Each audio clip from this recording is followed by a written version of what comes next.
بسم اللہ الرحمن الرحیم۔ گمنام ہیروز کے معزز ناظرین، السلام علیکم۔ آئیے چلتے ہیں کہانی کی طرف۔ جوزف وسکی یہ نہیں جانتا تھا کہ وہ کرونا اور پارس اس کے دماغ میں پہنچتے رہتے ہیں۔ وہ ان کا معمول تھا۔ معمول ہونے کے باوجود پارس کی مرضی کے مطابق کرونا سے دشمنی کر رہا تھا۔ انہوں نے قریب آ کر کرونا کا معائنہ کیا۔ ایک نے کہا، اس نے پانی کچھ زیادہ پی لیا ہے، بے ہوش ہو گئی ہے، دوا کی زیادہ مقدار اسے نقصان پہنچا سکتی ہے، اسے طبی امداد پہنچانا چاہیے۔ ٹرین اسٹیشن میں کھڑی ہوئی تھی۔ انہوں نے اسٹیشن ماسٹر سے طبی امداد طلب کی۔ کرونا کو ایک اسٹریچر میں لٹا کر ٹرین سے اتارا گیا، پھر وہ اسے ایک ایمبولینس میں اسپتال لے گئے۔ پارس خیال خوانی کے ذریعے جوزف وسکی کے اندر موجود تھا۔ ان کی مصروفیات دیکھ رہا تھا۔ وہ لوگ کرونا کے دماغ میں پہنچ کر اس کے خیالات پڑھ رہے تھے۔ پارس بہت پہلے ہی کرونا کے چور خیالات والے خانے کو مکفل کر چکا تھا۔ اگر ایسا نہ کرتا تو یہ بہت بڑا راز کھل جاتا کہ تیج پال کا ایک اہم ٹیلی پیتھی جاننے والا کرونا کا معمول اور محکوم بنا ہوا ہے۔ ابھی وہ یہ راز معلوم نہیں کر سکتے تھے، کرونا کے ہوش میں آنے کا انتظار کر رہے تھے۔ اس کے بعد اس سے تنظیمی عمل کے ذریعے اپنی معمولہ بنانے والے تھے۔ وہ ایسے وقت اس کے چور خیالات پڑھ سکتے تھے۔ بیزون خیال خوانی کے ذریعے بڑی رابرٹ کی نگرانی کر رہا تھا۔ اسے یہ خوشخبری سنائی گئی کہ کرونا کو ٹریپ کر لیا گیا ہے۔ وہ خیال خوانی کے قابل نہیں رہی ہے۔ اب وہ بڑی رابرٹ کے اندر نہ آ سکے گی اور نہ اسے کوئی نقصان پہنچا سکے گی۔ یہ اطمینان حاصل ہونے کے بعد بیزون بھی کرونا کے اندر چلا آیا۔ تیج پال کو بھی یہ خوشخبری سنائی گئی تھی۔ اس نے کہا، کرونا جیسے ہی ہوش میں آئے اسے ہپنوٹائز کرو۔ اس کام میں دیر نہ کرو، وہ الپا کو دھوکہ دے کر اسرائیل سے آئی ہے۔ وہ اسے ڈھونڈ رہی ہوگی۔ اس وقت اسے بھی کرونا کے دماغ میں جگہ مل سکتی ہے۔ الپا کو اس کے اندر پہنچنے کا موقع نہ دو۔ مائک مورو نے کہا، یہ ہوش میں آ رہی ہے، تم اطمینان رکھو، ہم وقت ضائع نہیں کریں گے۔ تیج پال نے پوچھا، کرونا کا ساتھی کہاں ہے؟ وہ اس کے ساتھ سفر کر رہا تھا، کیا اسے نظر انداز کر رہے ہو؟ جوزف وسکی نے کہا، جب ہم کرونا کے کیبن میں گئے وہ اکیلی تھی۔ ہم نے اس کے ساتھی کو اس ٹرین میں تلاش کیا تھا لیکن وہ کہیں نظر نہیں آیا۔ تم سب بڑی رابرٹ کی دماغی کمزوری سے پریشان ہو گئے تھے اور کرونا کو ٹریپ کرنے کی کوششیں کر رہے تھے۔ تم اپنی کوششوں میں کامیاب ہو گئے لیکن اس دوران میں اس کے ساتھی کو نظر انداز کرتے رہے۔ ہم نے نظر انداز نہیں کیا تھا، ہمیں یقین تھا کہ وہ کرونا کے ساتھ کھانے کے بعد پانی پیے گا تو اس کی طرح دماغی کمزوری میں مبتلا ہو جائے گا، لیکن اس نے پانی نہیں پیا ہے۔ تیج پال نے کہا، وہ کوئی بہت پراسرار اور چال باز ہے۔ اس نے فرینکفرٹ میں کرونا کو بڑی کے حملے سے بچایا تھا، پھر تم لوگوں کی نظروں سے اوجھل ہونے کے لیے اس کے ساتھ مشرقی جرمنی جا رہا تھا۔ مجھے شبہ ہے کہ وہ پراسرار شخص ٹیلی پیتھی جانتا ہوگا اور اب کرونا کے دماغ میں رہ کر تم لوگوں کی مصروفیات کو سمجھ رہا ہوگا۔ وہ ٹیلی پیتھی نہیں جانتا ہے۔ فرینکفرٹ میں بڑی نے کرونا کو گولی مار کر زخمی کرنا چاہا تھا۔ اس شخص نے بڑی سے مقابلہ کر کے اس کا ریوالور چھین لیا تھا۔ وہ چاہتا تو کرونا کی طرح وہ بھی بڑی کو کمزور بنا کر اسے ہپنوٹائز کر سکتا تھا، لیکن ایسا صرف کرونا نے کیا تھا۔ بیزون نے کہا، میں بھی اس شخص کو سمجھنے کی کوششیں کرتا رہا ہوں۔ وہ کرونا کا عاشق ہے، دلیر ہے، اس لیے کرونا نے اسے اپنا باڈی گارڈ بنا کر رکھا تھا۔ تیج پال نے کہا، کچھ بھی ہو، میں اس شخص کی طرف سے مطمئن نہیں ہوں، وہ آئندہ ہمارے لیے مصیبت بن سکتا ہے۔ کرونا کو ہپنوٹائز کرنے سے پہلے خاموشی سے اس کے دماغ میں موجود رہو اور یہ معلوم کرنے کی کوششیں کرتے رہو کہ کوئی اس کے دماغ میں چھپا ہوا ہے یا نہیں۔ الپا کی طرح وہ شخص بھی کرونا کے اندر رہ کر تم لوگوں کے تنظیمی عمل کو ناکام بنا سکتا ہے۔ کرونا اسپتال میں تھی۔ ہوش میں آنے کے بعد پریشان ہو کر سوچ رہی تھی کہ ٹرین میں سفر کر رہی تھی، وہاں سے اسپتال کیسے پہنچ گئی ہے، اس کا ساتھی کہاں ہے۔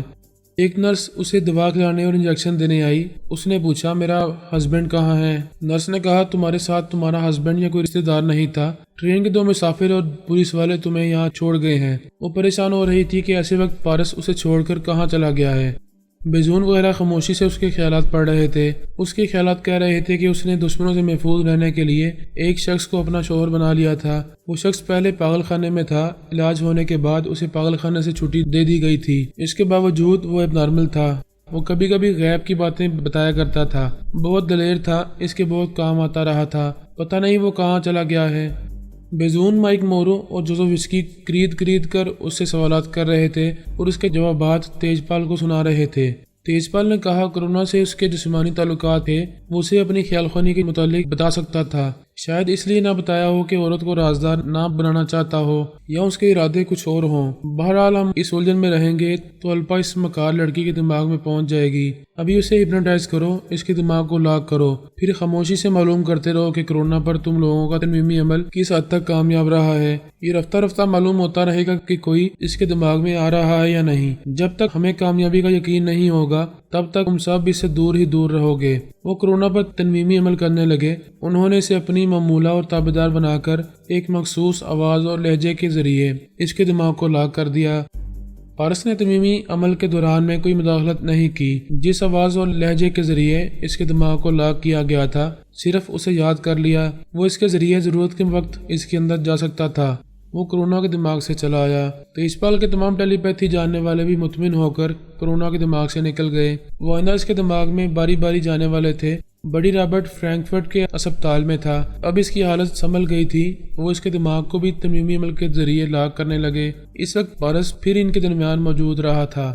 وہ سب نہیں جانتے تھے کہ ایک اور اجنبی بڑی رابرٹ کے دماغ تک پہنچا ہوا ہے۔ وہ 10 امریکی ٹیلی پیتھی جاننے والوں میں سے ایک تھا۔ نمبر 1 کہلاتا تھا۔ وہ نمبر 1 اتفاق سے اس اسٹیٹ ایجنٹ کے دماغ تک پہنچ گیا تھا جس نے کورونا کو فرینکفرٹ کا ایک بنگلہ کرائے پر دیا تھا۔ اس کے خیالات سے پتہ چلا کہ کوئی شخص پارس مالک مکان بن کر کورونا کے پاس گیا تھا، پھر اس کا شوہر بن کر اس کے ساتھ رہنے لگا تھا، پھر ایک اور شخص بڑی رابرٹ کورونا سے ملنے آیا تھا۔ اس کے چند گھنٹوں بعد اس اسٹیٹ ایجنٹ کو معلوم ہوا تھا کہ بڑی رابرٹ بہت بری حالت میں بنگلے کے پیچھے پڑا ہوا ہے، اسے اسپتال پہنچانا چاہیے۔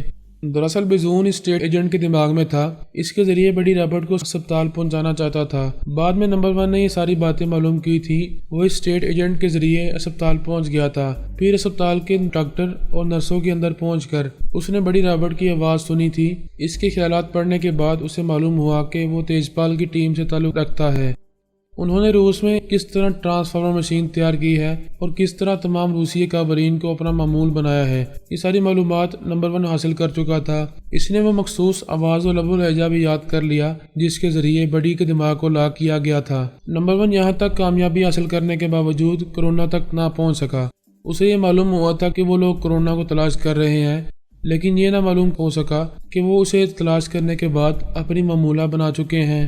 نمبر 1 کو یہ اطمینان تھا کہ وہ آئندہ بڈی کے اندر رہ کر کورونا اور روس میں ان کی مصروفیات کے بارے میں بہت کچھ معلوم کرتا رہے گا۔ پارس کی دوسری مصروفیات کا تعلق الپا اور بن بورین سے تھا۔ کورونا کے معاملات سے فرصت ملتے ہی وہ اسرائیل پہنچ گیا۔ وہاں الپا اور بن بورین کے درمیان ٹھنی ہوئی تھی۔ بن بورین فوج کا اعلیٰ افسر تھا۔ اس نے الپا کی لا علمی میں ٹرانسفارمر مشین پر قبضہ جما لیا تھا۔ الپا نے وہاں کے اکابرین سے شکایت کی تھی، وہ مشین واپس حاصل کرنا چاہتی تھی، لیکن اسرائیلی اکابرین الپا کی خدمات کے معترف ہونے کے باوجود وہ مشین اسے نہ دے سکے۔ الپا نے اپنے لوگوں کی بے مروتی سے دل برداشتہ ہو کر کہا تھا کہ میں نے برسوں تک تنہا اپنے ملک و قوم کی خدمت کی ہے، اب میں ریٹائر ہو کر لمبی چھٹی پر جا رہی ہوں۔ آپ لوگوں کے پاس ٹیلی پیتھی جانے والوں کی کمی نہیں ہوگی۔ بن بورین خیال خوانی کرنے والوں کی فوج بنا کر آپ لوگوں کی خدمت کرتا رہے گا۔ الپا مشین سے دستبردار ہو گئی تھی، آپس میں جھگڑا کر کے اپنے ملک کو نقصان نہیں پہنچانا چاہتی تھی، لیکن پارس نہیں چاہتا تھا کہ الپا اس سلسلے میں خاموشی اختیار کر لے۔ اس نے پھر انہیں آپس میں لڑنے پر مجبور کر دیا۔ بن بورین نے مشین کے ذریعے 5 ٹیلی پیتھی جاننے والے پیدا کیے تھے۔ پارس نے ان 5 کے دماغوں میں گھس کر انہیں بن بورین کے خلاف الپا کا حمایتی بنا دیا تھا۔ بن بورین نے الپا کو الزام دیا کہ وہ بظاہر ہمارے معاملات سے الگ ہو گئی ہے، لیکن اندر ہی اندر ہمیں نقصان پہنچا رہی ہے، ہمارے ٹیلی پیتھی جاننے والوں کو اپنی طرف مائل کر رہی ہے۔ الپا نے اپنے کابرین کو یقین دلانے کی کوشش کی کہ وہ ایسا نہیں کر رہی ہے۔ پارس دشمنی کر رہا ہے اور بن بورین ٹیلی پیتھی کی دنیا میں اناڑی ہے۔ دشمن آئندہ بھی اس کے ٹیلی پیتھی جاننے والوں کو میری طرف مائل کرتا رہے گا یا اپنے مفادات کے لیے استعمال کرتا رہے گا تو ہمارے ملک کو ٹرانسفارمر مشین سے کبھی فائدہ نہیں پہنچے گا۔ بن بورین نے دعویٰ کیا کہ آئندہ ایسا نہیں ہوگا، آئندہ الپا اس کے ٹیلی پیتھی جاننے والوں تک نہیں پہنچ سکے گی۔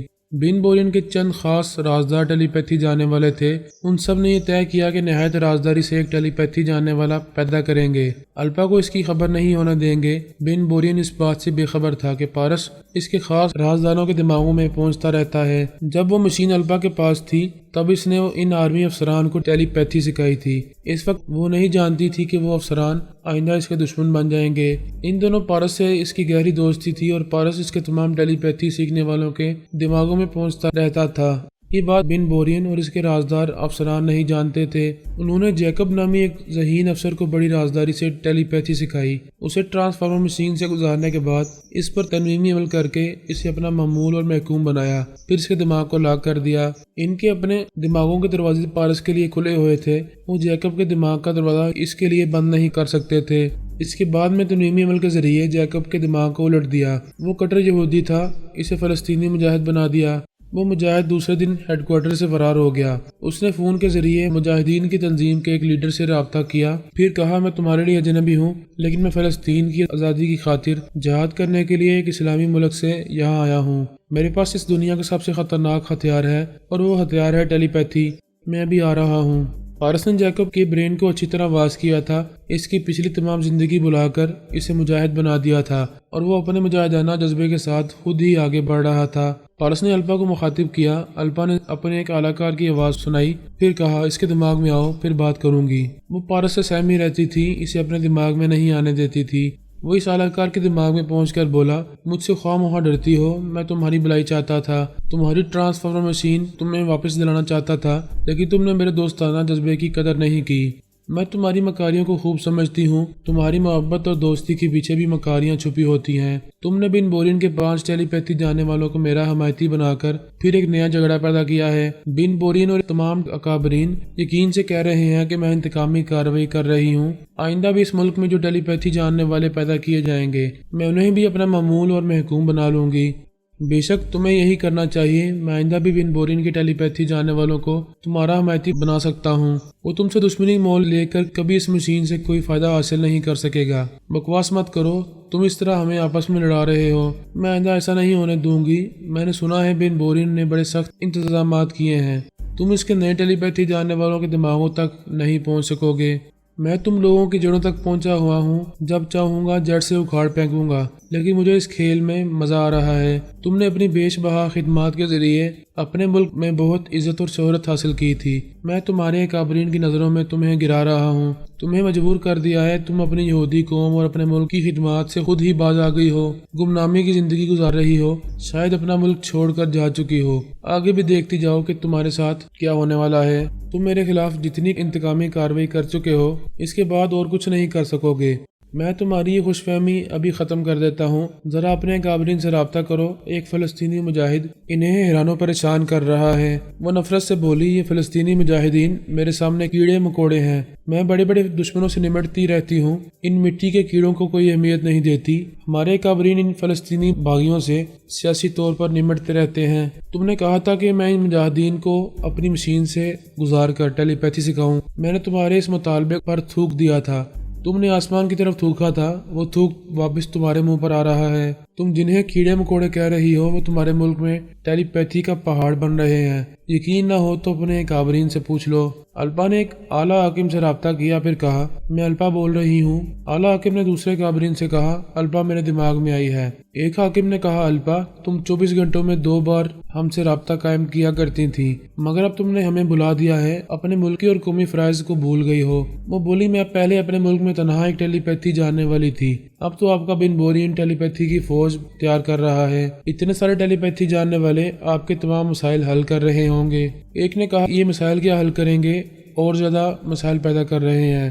جانتی ہو بن بورین نے کیا کیا ہے؟ الپا نے پوچھا کیا کیا ہے؟ اس نے ہماری ٹرانسفارمر مشین کے ذریعے ایک فلسطینی مجاہد کو ٹیلی پیتھی سکھائی ہے۔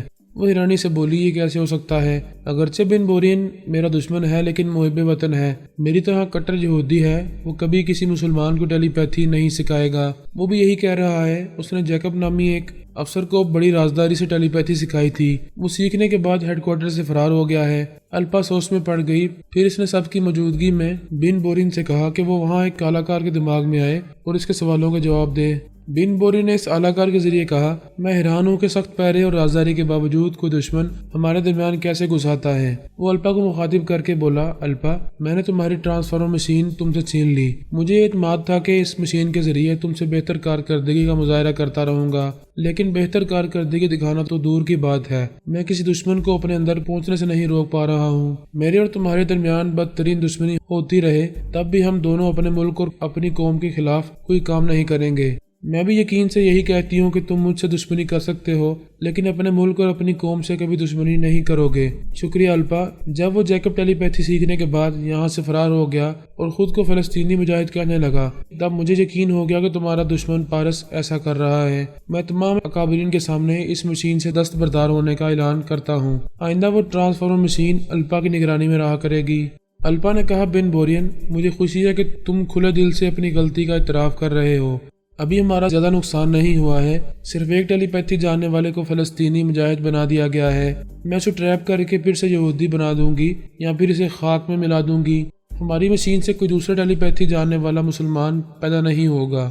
اس کی بات ختم ہوتے ہی ایک ٹیلی پیتھی جاننے والے نے اس اداکار کی زبان سے کہا، میڈم الپا، آپ مجھے پہچانتی ہیں؟ میں ان 5 ٹیلی پیتھی جاننے والوں میں سے ہوں جنہیں بن بورین نے ٹیلی پیتھی سکھائی تھی، لیکن ہم 5 تمہارے حمایتی بن گئے تھے، مگر افسوس اب ہمارا ذہن اور مزاج بدل گیا ہے، اب ہم یہودی نہیں رہے ہیں۔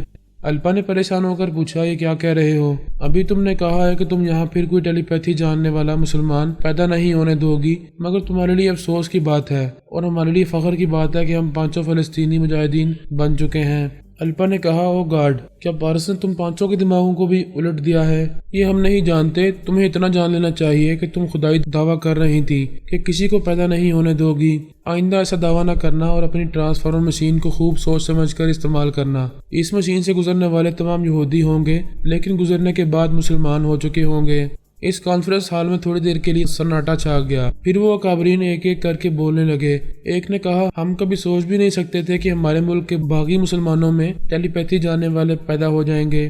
دوسرے نے کہا، یہ تشویش کی بات ہے کہ ہماری ہی مشین سے ہمارے خلاف فلسطینی مجاہد پیدا کیے جا رہے ہیں۔ تیسرے نے کہا، جن 6 یہودیوں کو فلسطینی مجاہد بنا دیا گیا ہے انہیں پکڑ کر ان کے برین واش کیے جائیں یا انہیں گولی مار دی جائے، اگر ایسا نہ ہو سکے تو پھر ٹرانسفارمر مشین کے ٹکڑے ٹکڑے کر دو، یہ مشین ہمیں تباہ کر ڈالے گی۔ ایک نے کہا، آپ حضرات خاموش رہیں، الپا اب تک بڑے بڑے دشمنوں سے نمٹتی آئی ہے، اس نے پارس جیسے مکار کو بھی کئی بار الو بنایا ہے، اس کی ہر دشمنی کا منہ توڑ جواب دیا ہے۔ اب الپا اور بن بورین میں دوستی ہو گئی ہے، ہمیں پریشان نہیں ہونا چاہیے۔ کیوں الپا، میں درست کہہ رہا ہوں؟ الپا نے کہا، میں نے ہمیشہ آپ لوگوں کے یقین اور اعتماد کے مطابق اپنے ملک اور اپنی قوم کو بڑے بڑے مصائب سے نکالا ہے۔ آپ حضرات پریشان نہ ہوں، میں پارس کی دشمنی کو ختم کرنے کی ہر ممکن کوشش کروں گی۔ بن بورین نے کہا، میں ان نئے 6 فلسطینی مجاہدین کو کہیں رپوش رہنے اور تخریبی کارروائی کرنے کا موقع نہیں دوں گا، پورے فلسطین کی ناکہ بندی کر دوں گا، وہ زیادہ دنوں تک کہیں چھپ کر نہیں رہ سکیں گے۔ ایک ٹیلی پیتھی جانے والے نے اعلی کار کی زبان سے کہا، پہلے میرا نام جیکب تھا، اب میرا نام یعقوب ہے۔ میں وارننگ دیتا ہوں کہ یہاں مسلمانوں کے گھروں میں گھس کر ہمیں تلاش نہ کرنا۔ تم ایک مسلمان کے گھر میں گھسو گے تو ہم 2 یہودیوں کے گھروں کو ٹیلی پیتھی کی بارود سے اڑا دیں گے۔ الپا نے کہا، جیکب، میں تم سے بحث نہیں کروں گی اور نہ ہی تمہیں نصیحت کروں گی، کیونکہ تم پارس کے تنویمی عمل کے زیر اثر ہو، اپنے مذہب اور اپنی قوم کو بھول چکے ہو۔ میرے سمجھانے سے تم نہیں سمجھو گے، تمہارے دوسرے 5 ساتھی بھی مجھے دشمن سمجھیں گے۔ میری کوشش یہی ہوگی کہ تمہیں کسی طرح گرفتار کروں اور تمہارا برین واش کر کے پھر تمہیں کٹر یہودی بنا دوں۔ پھر اس نے اکابرین سے کہا، میں بھی جا رہی ہوں، جب تک ہم مشین کو اچھی طرح محفوظ نہیں رکھیں گے اور جب تک یہ یقین نہیں کر لیں گے کہ پارس یا کوئی دشمن ہمارے درمیان گھس کر ہمیں نقصان نہیں پہنچائے گا، تب تک ہم ٹرانسفارمر مشین کو استعمال نہیں کریں گے، کوئی نیا ٹیلی پیتھی جاننے والا پیدا نہیں کریں گے۔ اس نے بن بورین کے دماغ میں آ کر کہا، تمہارے جتنے خاص ٹیلی پیتھی جاننے والے رازدار ہیں، آئندہ انہیں رازدار نہ بناؤ، کسی معاملے میں ان پر بھروسہ نہ کرو۔ پارس ان کے دماغوں میں گھسا رہتا ہے، اس لیے تمہارے ایسے اہم راز بھی معلوم کر لیتا ہے جنہیں میں بھی معلوم نہیں کر سکتی۔ وہ بولا، تم درست کہتی ہو، آئندہ دشمنوں کے حملوں سے بچنے کے لیے پہلے اپنا ہی محاسبہ سختی سے کرنا چاہیے۔ اب میں کسی بھی رازدار کو کچھ بتائے بغیر باری باری ان کے برین واش کروں گا، پھر نئے لب و لہجے کے ساتھ ان کے دماغوں کو لاک کروں گا۔ اگر تم کہو تو اس مشین کو کسی دوسری جگہ منتقل کر دیا جائے، مشین وہیں ہیڈ کوارٹر میں محفوظ رہے گی۔ اب ہم دونوں اپنے تمام ٹیلی پیتھی جاننے والوں کے برین واش کر کے ان کے دماغوں کو لاک کرتے رہیں گے، جہاں وہ مشین رہے گی وہاں صرف ہمارے یوگا کے ماہر جا سکیں گے۔ الپا یہ اچھی طرح سمجھ رہی تھی کہ بن بورین کے رازدار